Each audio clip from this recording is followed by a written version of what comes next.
7, 8월을 지나면서 오늘 8월 마지막 주일이 되었습니다. 특별히 이번 8월 달은 여름에 대하여라는 주제를 가지고 말씀을 전하고 있습니다. 오늘 그 마지막 시간인데요. 여름 과실, 포도원에 포도가 다 떨어질 때 이렇게 정해보았습니다. 기억나십니까? 2주 전에 말씀을 전할 때 시편 74편에 있는 말씀을 인용해서 하나님께서 여름을 만드셨다. 성경에 그렇게 기록되어 있습니다. 사계절은 지구가 자전하고 공존하면서 우연하게 생긴 우연의 결과물이 아니라 성경은 말씀합니다. 여호와께서 여름을 만드셨다. 여러분, 하나님께서 천지 만물을 창조하신 다음에는 보시기에 좋았더라. 하나님 창조하신 것은 보시기에 좋았더라.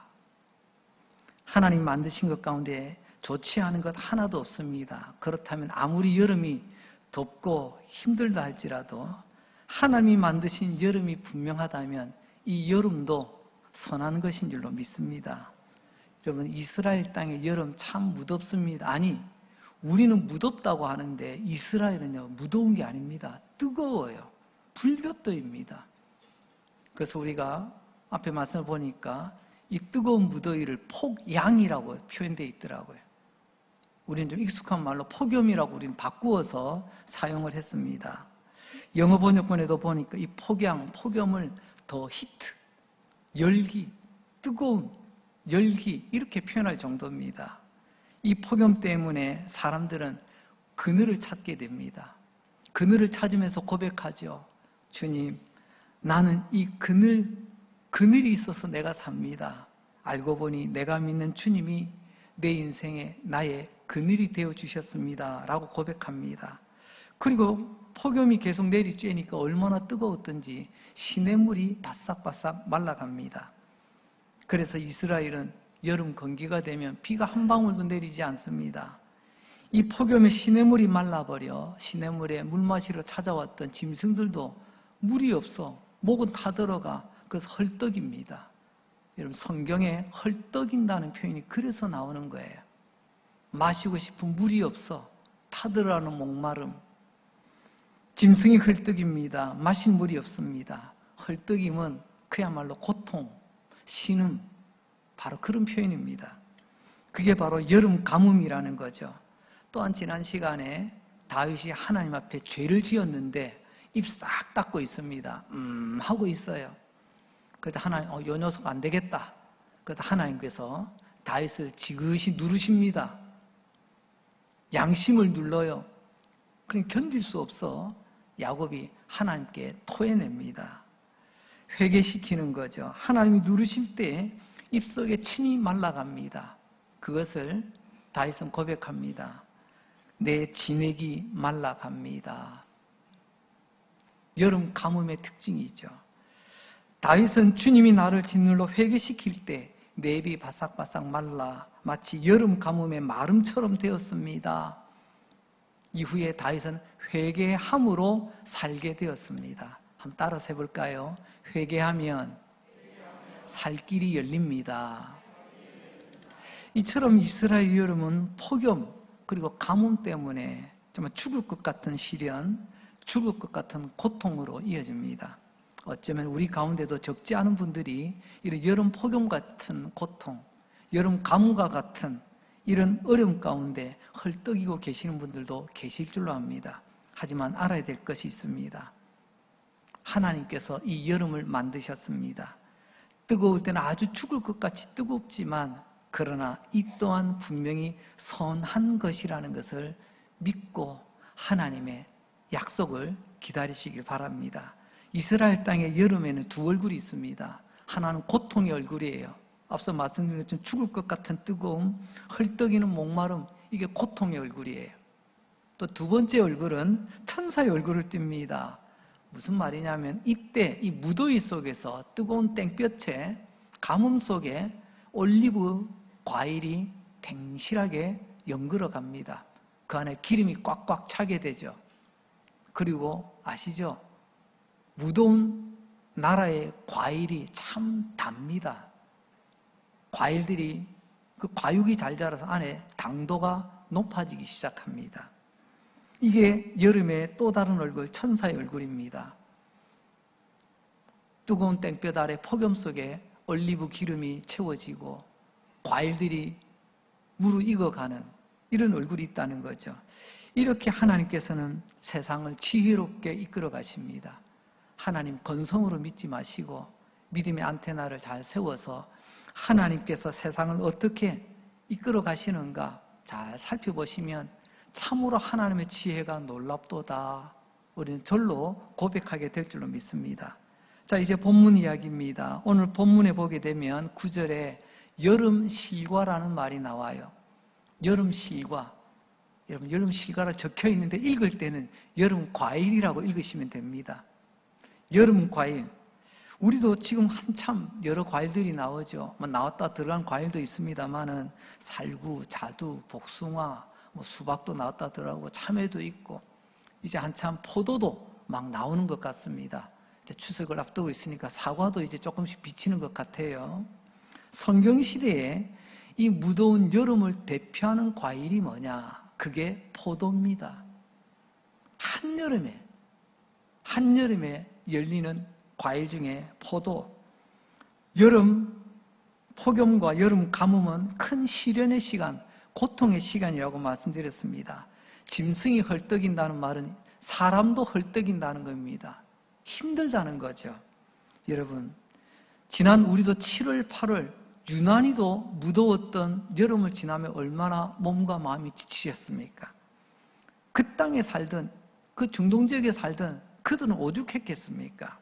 우리보다 적어도 2배 이상이나 뜨거운 나라에 그 불덩이 같은 그곳에서 살아가는 그들 참으로 많이 지쳐 있을 텐데 그때 하나님께서 조금만 기다리면 이 폭염과 이 가뭄 조금만 견디고 기다리면 하나님께서 선물을 주시는데 그 선물이 바로 여름 과일 포도라는 것입니다. 어쩌면 목이 말라 지쳐 죽어갈 즈음에 생명 같은 기적의 선물이라고 말할 수가 있겠죠. 그래서 여름 과일 포도, 여러분 포도는 여름 과일이면서 동시에 기쁨이요 생명의 의미를 담고 있습니다. 예수님께서 사람의 몸으로 이 땅에 오셔서 30년을 또 기다리시고 또 광야에서 40일 동안 금식 기도하시고 드디어 공적 사역을 시작하십니다. 공생애가 시작된다고 하시죠. 예수님의 공생애 사역 첫 번째 여러분 기적이 뭐죠? 가나의 결혼잔치에 물이 포도주 되게 하는 사건입니다.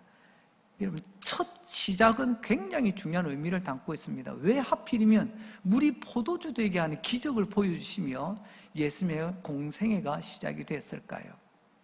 그 말은 조금 전에 들었던 것처럼 포도는 기쁨입니다.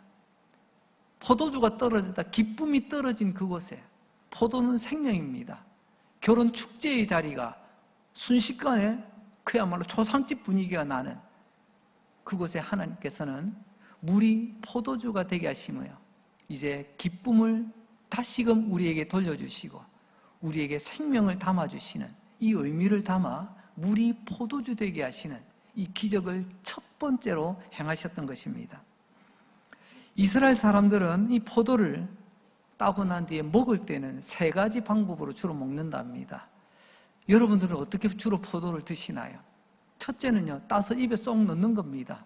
어떤 분은 껍질은 발라내고 알갱이만 쏙 드시는 분도 계시고 어떤 분은 껍질째 다 넣어가지고 껍질도 잘 드시는 분도 계시더라고요. 제일 쉬운 방법이죠.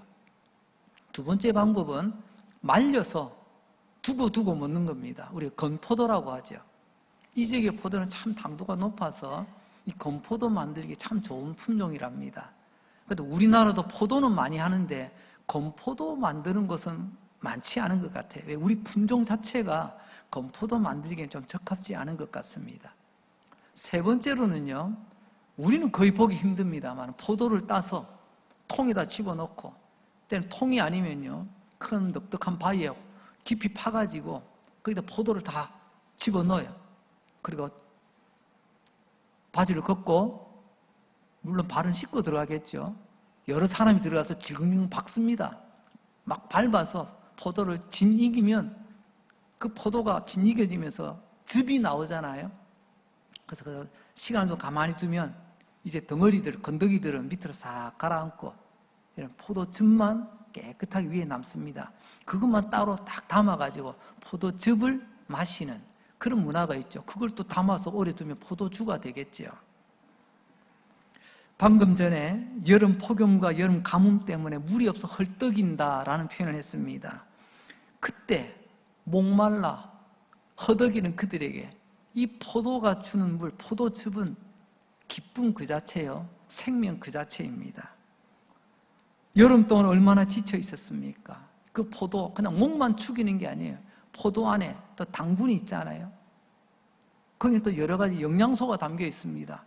그래서 여러분, 우리가 힘들고 기력이 없을 때 병원에 가면 제일 기본으로 나와주는 게요, 포도당 주사, 링거를 놓습니다. 이 포도당, 오죽하면 이름이 포도당이겠어요.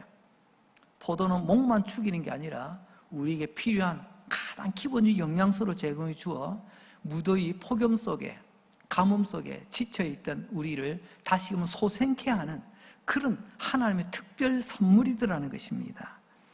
어떤 생각이 들었겠습니까? 포도를 수확하는 그날, 이야, 이제 우리 살았다. 그 다음에 찡그러져 있던, 움츠러들었던 그들의 삶이 활짝 피어나는 그 모습은 충분히 연상이 됩니다. 그때 그들이 불렀던 노래, 우리 흔히 포도를 밟으면서 노동 아닙니까? 노동인데도 기쁘게 노래하며 그 일을 감당합니다. 얼마나 이 목이 말랐으면, 얼마나 더위에 지쳤으면 말입니까? 기쁘게 부르는 그 노동요, 그게 시편 8편에서 우리는 알 수가 있습니다. 시편 8편을 보게 되면 8편 그 옆에 보면 깃딧에 맞추어 불러라 라고 표현하고 있습니다.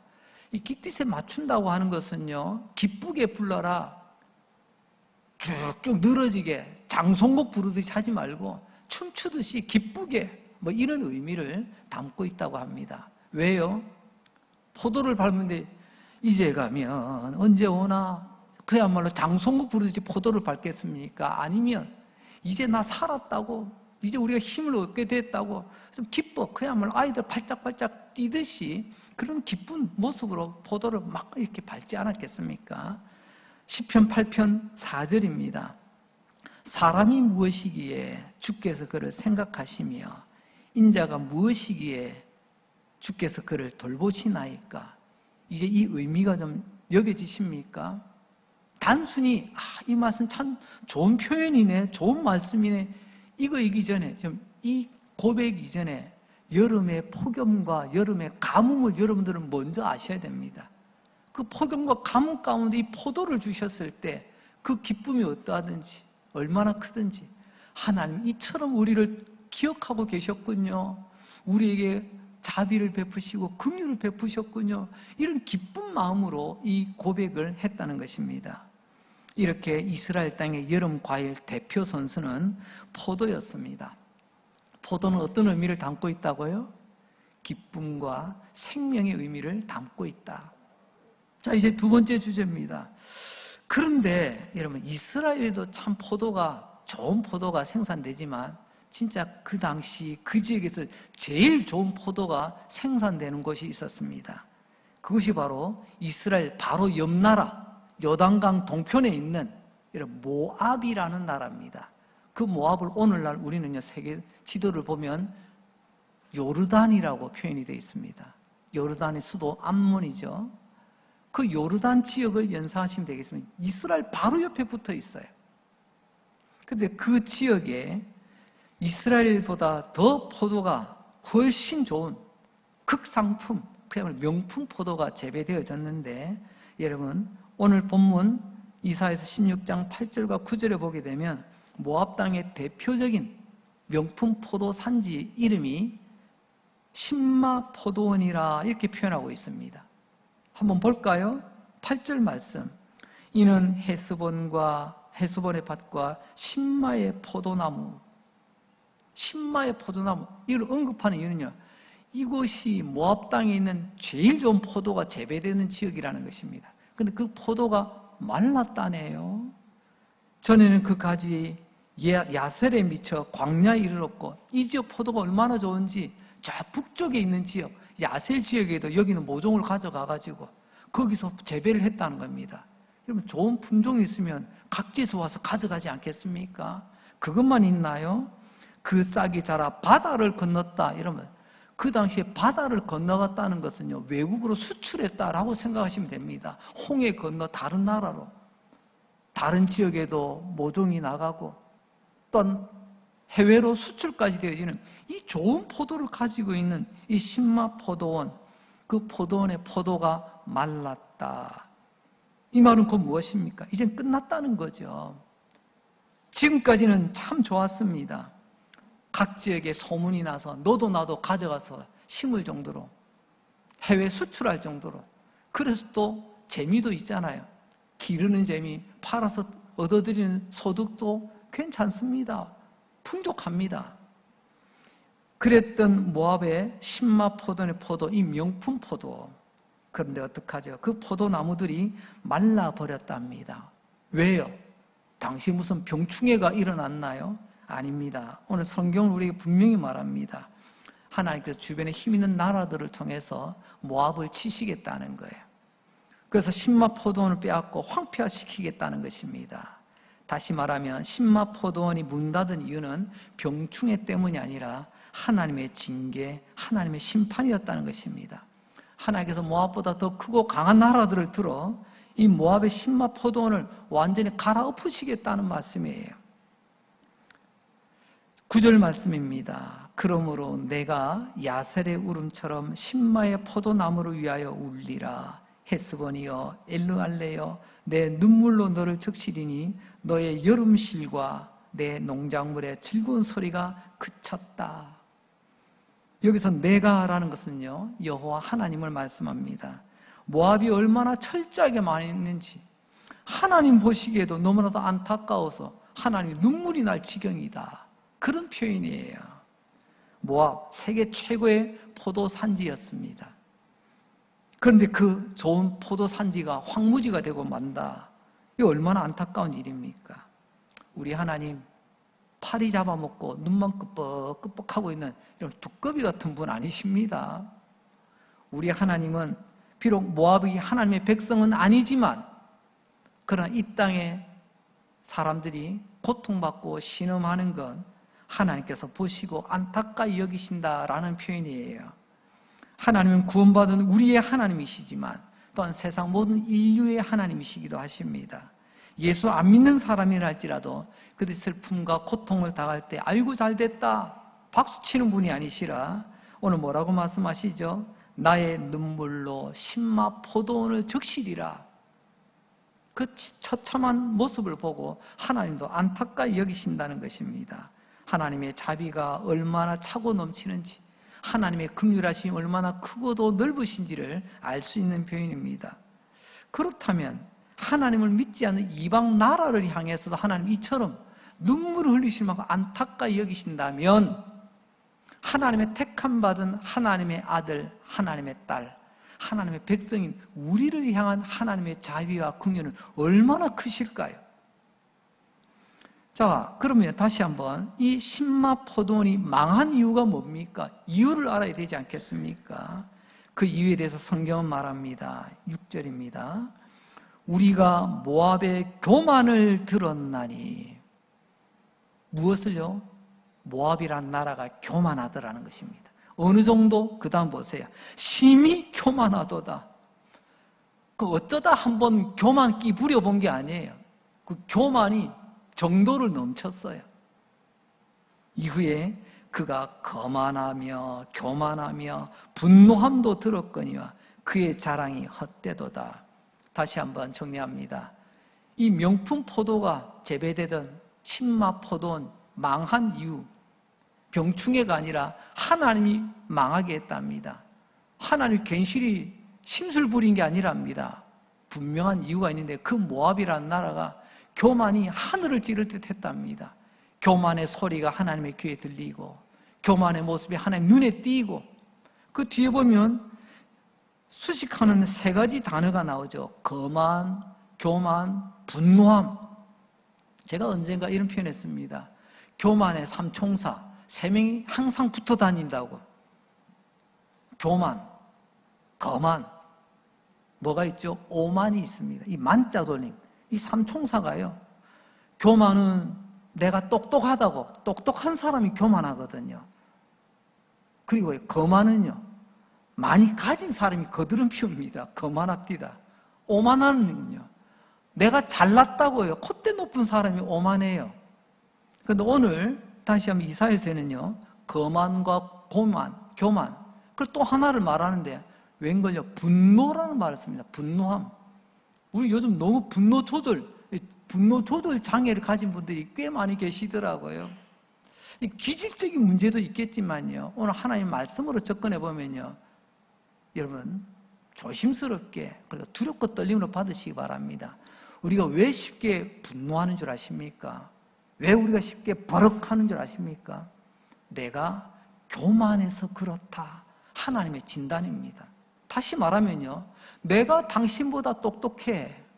내가 알아도 당신보다 더 잘 알아. 내가 하면 더 잘해. 그래서 상대방보다 내가 우월감이 넘칠 때 우리는 너무 쉽게 분노한다는 겁니다. 모압이 그걸 보여주고 있어요. 여러분, 오늘 단순히 나는 다혈질이라서 나는 너무 쉽게 화를 내는 줄 알았어요. 나는 그냥 분노 조절 장애 기운이 좀 있어서 그런 줄 알았어요. 하지만 하나님께서 영적 진단을 내십니다. 네 안에 교만이 싹트고 있구나. 교만이 싹트면 우리는 너무 쉽게 이 분노가 폭발할 수가 있다는 것을 보고, 그 모압이 그 분노가 심히 강했다. 그러니까 옆에서 누가 거둘 수가 없어요. 그 사람이 한번 화를 내기 시작하면. 잠언 15장 25절입니다. 어떻게 됐을까요? 여호와는 교만한 자의 집을 허물어 버리신대요. 정확하지 않습니까? 여호와 하나님은 교만한 사람의 집을 허물어 버리세요. 여기서 집은 내가 사는 집일 수도 있고요, 내가 운영하는 사업체일 수도 있고요, 내가 맺는 관계일 수도 있고요, 우리가 살아가는 사회 공동체 나라일 수도 있습니다. 그 어디든지 작게는 개인으로부터 크게는 사회 공동체 나라까지. 모압은 나라거든요. 교만하면 하나님이 무너뜨리신다는 거예요. 다시 한번, 이 모압의 명품 포도원 신마 포도원이 왜 허물어졌다고요? 교만 때문입니다. 죄송하지만 우리는 입만 열면 교만하지 않게 해주소서, 기도 참 잘합니다. 죄송합니다. 그게 접니다. 목사로서 교만한 목사 되지 않게 해달라고 늘 기도하는 목사지만 부끄럽게도 나도 모르게 교만이 덕지덕지 붙어 있는 것을 보게 됩니다. 여러분, 도대체 교만이 뭐길래 우리가 너무 이렇게 쉽게 넘어지는 걸까요? 교만이라는 말, 이런 히브리어로 보게 되면 원어는 그리 중요하지 않으니까요. 원래 여기서 교만이라는 말이 어떤 의미냐면 위치라는 표현입니다. 높은 데 있다는 것입니다. 이게 교만이래요. 그게 무슨 말이냐?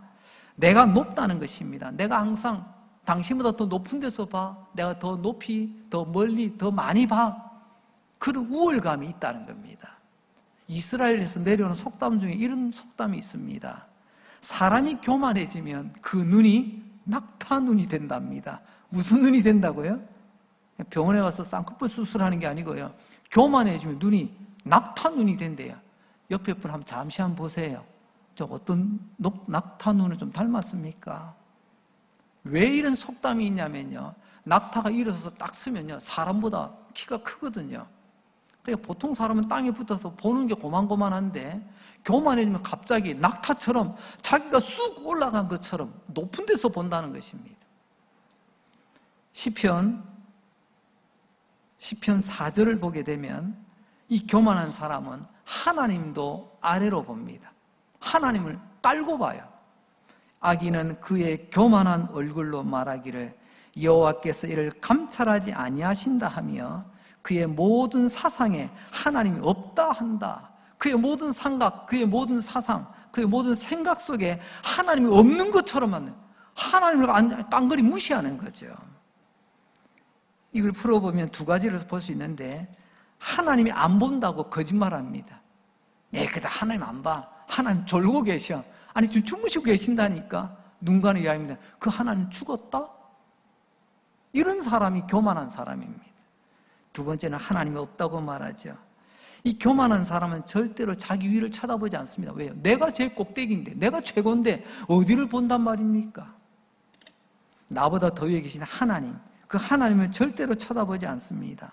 그래서 하나님이 없는 것처럼 말하고 하나님이 없는 것처럼 살아갑니다. 아니, 좀 더 심하게 말하자면 하나님이 없는 것처럼 얘기 때문에 내가 하나님인 것처럼 그렇게 살아갑니다. 이게 어떤 사람이라고요? 이게 교만의 특징입니다. 교만의 특징. 이게 이어지면요, 교만한 사람은 절대로 하나님을 의지하지 않습니다. 하나님 인정을 하지 않는데 하나님을 의지할 이유가 없잖아요. 내가 다 할 수 있는데. 그래서 교만한 사람의 여러분 드러나는 대표적인 특징이 뭐냐면 기도를 하지 않습니다. 기도는요, 겸손한 자가 기도합니다. 왜요? 하나님만이 하실 수 있습니다.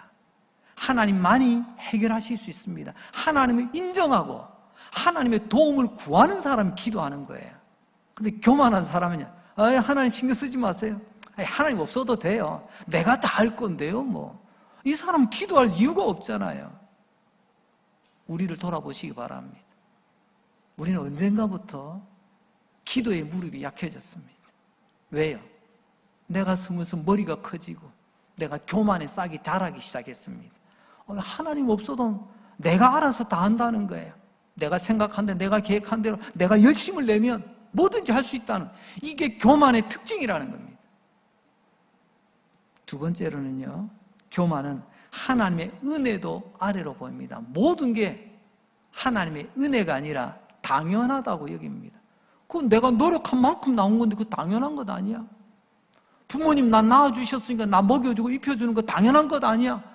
감사가 없어요, 감사가. 여러분들 주보 받으실 때 여러분들 어디를 보시나요? 물론 예배 순서도 보시겠지만요, 저는 주보를 받을 때 제일 중요하게 눈여겨보는 데가 바로 우리의 감사 제목입니다. 여러분 우리 제목을 한번 보세요. 지난주 감사 제목. 누군가는 하나님 앞에 감사의 제목이 마르지 않아요. 근데 누군가는요, 감사의 제목을 찾아볼 수가 없어요. 왜요? 교만하기 때문에 그렇습니다. 교만한 그 인생 포도원, 언젠가는 하나님이 무너뜨리십니다. 너 교만이 심하구나. 너 거만하고 교만하고 너 화는 잘 내더라. 버럭하고 네가 옳다고. 내 그 교만 이제 가만두지 않으리라. 이게 오늘 하나님의 말씀입니다. 여러분, 그러면 큰일 납니다. 병충해가 무서운 게 아니고요, 우리 영혼의 병충해, 그게 바로 교만입니다. 하나님을 아래로 보고 하나님 은혜를 눈 아래로 보는 그 교만, 결국 어떻게 됐을까요? 그 교만하던 모압. 7절 말씀입니다. 그러므로 그들이 얻은 재물과 쌓았던 것을 가지고 버드나무 시내를 건너간다. 여러분, 시내 건너간다는 게요, 여러분 여행 가는 거 아닙니다. 관광 가는 게 아니에요. 보따리 싸고 지금 피난 떠나는 겁니다. 하나님께서 모압 땅을 치시니 하나님께서 그 세계적인 명품 포도밭을 갈아엎으시니 그곳에 살 수가 없잖아요. 그래서 바리바리 짐 끌어가지고 피난 떠나는 모습을 하나님은 보여주십니다. 여러분, 이 모든 게 다 어디서 나왔습니까? 내가 노력해서 내 땀의 결과물인가요? 그래서 그 사람이 교만해진 것입니다. 이런 포도가 땅에 맛있게 열리려면 세 가지 가장 기본적인 원칙이 있는 것, 아마 많은 분들이 아실 겁니다. 첫째는요, 토질이 좋아야 돼요. 땅이 기름져야 됩니다. 좋은 땅이어야 돼요. 작물마다 배수가 잘 되는 땅, 아니면 뭐 촉촉한 다 있겠지만 포도에 적합한 토질이 돼야 됩니다. 두 번째는요, 무조건 건조하다고 다 되는 게 아닙니다. 비가 적당하게 와야 될 때 오고 멈춰야 될 때 멈추는 것. 그리고 세 번째로 제일 중요한 게 일조량입니다. 햇볕이 거기에 맞게 내쬐야 됩니다.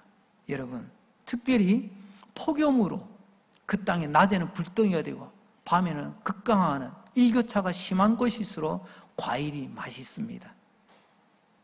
포도도 그러고요, 사과도 그러고요. 이 땅이 더더욱 그렇습니다. 여름 폭염, 또 한편은 또 여름의 가뭄, 일교차 자연 환경이 너무 극심한 그 가운데서 극상품의 포도가 자라더라는 것입니다. 그런데 교만은 이 하나님의 선물이 눈에 보이지 않습니다. 누가 비를 내려주시나요? 누가 햇볕을 내려주나요? 교만한 사람 눈에는 이게 보이지 않습니다. 그래서 그는 교만이 하늘을 찌를 듯 높아지게 되는 거겠죠. 모압은 하나님을 아래로 보고 은혜를 아래로 보고, 즉 모압이 낙타의 눈을 가졌습니다. 교만했던 거죠. 그래서 결국은요, 그 명품 포도원, 신맛 포도원 문 닫았습니다. 그리고 보따리 싸고 피난 떠나게 됐습니다. 행복과 기쁨이 끝나버리게 된 거죠. 이제 말씀을 맺습니다. 오늘 본문은 모압의 폭락, 몰락, 패망, 명품 포도원, 신맛 포도원의 비극을 말하고 있습니다. 근데 진짜 중요한 것은 여러분, 왜 하나님께서 왜 옆 동네 이야기를 하실까요? 모압은 이스라엘 옆 동네라고 했잖아요. 저도 자녀를 기를 때 간혹 그럴 때가 있습니다. 얘들아, 쟤 봐라. 엄마 말 안 들으니까 제가 혼나잖아. 고집 피우다가 혼나잖아. 제가 왜 그런 이야기를 할까요? 잘 구경하라고요? 아니죠. 너도 말 안 들으면 혼나는 수가 있다. 이게 교육이에요. 여러분, 옆 동네 아이, 옆집 아이 이야기를 하는 이유가 무엇인가를 잘 새기셔야 됩니다. 왜 뜬금없이 옆에 있는 모압 이야기를 하느냐? 너 잘 봤냐? 저렇게 잘 나가던 모압도 교만을 부리면 내가 그냥 두지 않는다. 우리로 하여금 하나님께서 지금 조심스럽게 우리에게 경고하고 있는 말씀입니다. 하나님께서 우리에게 하시는 말씀, 무엇보다도 하나님 앞에서 교만하지 마라. 앞서 말씀드렸죠. 하나님을 인정하지 않는 것, 하나님을 존중하지 않는 것, 하나님의 은혜를 무시하는 것, 다른 건 몰라도 이거는 하나님이 안 참습니다. 하나님은 말씀하십니다. 너의 눈 아래 하나님을 두지 마라. 눈을 들어 하나님을 바라보아라. 은혜를 아래로 놓고 보지 마라. 하나님의 은혜 아니면 나는 아무것도 아니라는 것을 너는 명심 또 명심해야 된단다. 그게 바로 기쁨이요, 그게 바로 생명이 가득한 삶이란다. 이걸 우리에게 가르쳐주고 계시다는 말씀입니다. 다시 한번 이사야서 16장 14절 말씀, 오늘 본문 끝부분에 보면 이렇게 말씀합니다. 3년 내에 모압의 영하와 큰 무리가 능욕을 당할지니라. 하나님께서 기한을 정하셨어요. 3년 내에.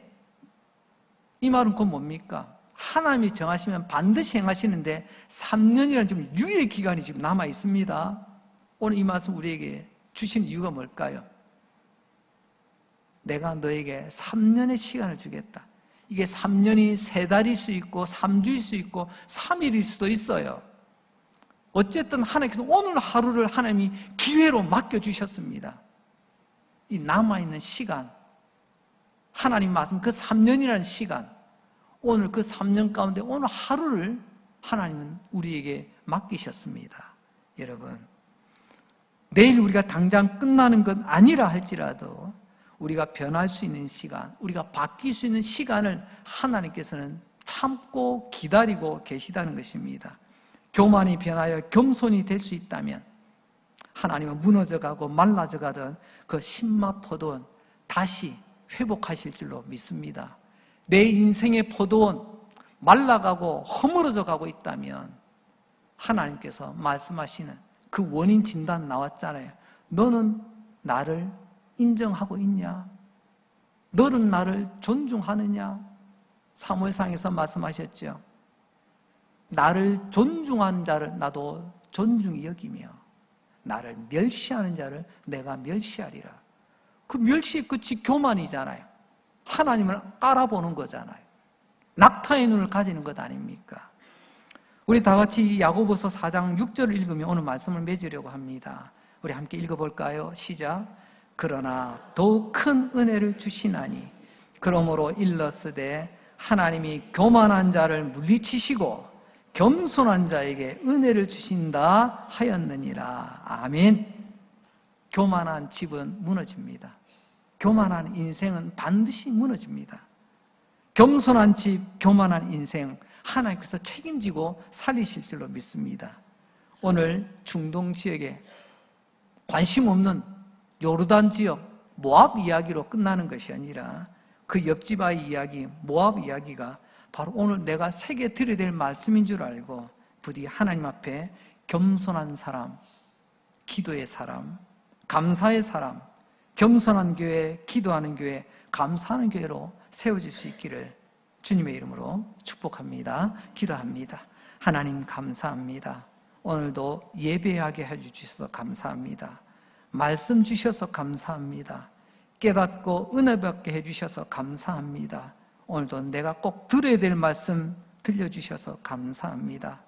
우리 가운데 뜨거운 때약볕 아래 인생의 가뭄 가운데 병든 자 고쳐주시고 묶여있는 자 풀어주시고 골짜기에 누워있는 자 마른 뼈처럼 말랐으니 하나님 오늘 이 말씀 가운데 다시 한번 꿈틀거리며 일어나 뛰어가게 하여 주시옵소서. 또 한 주간 기적의 한 주간 되기를 원하옵고 예수님 거룩하신 이름으로 기도합니다. 아멘. 자리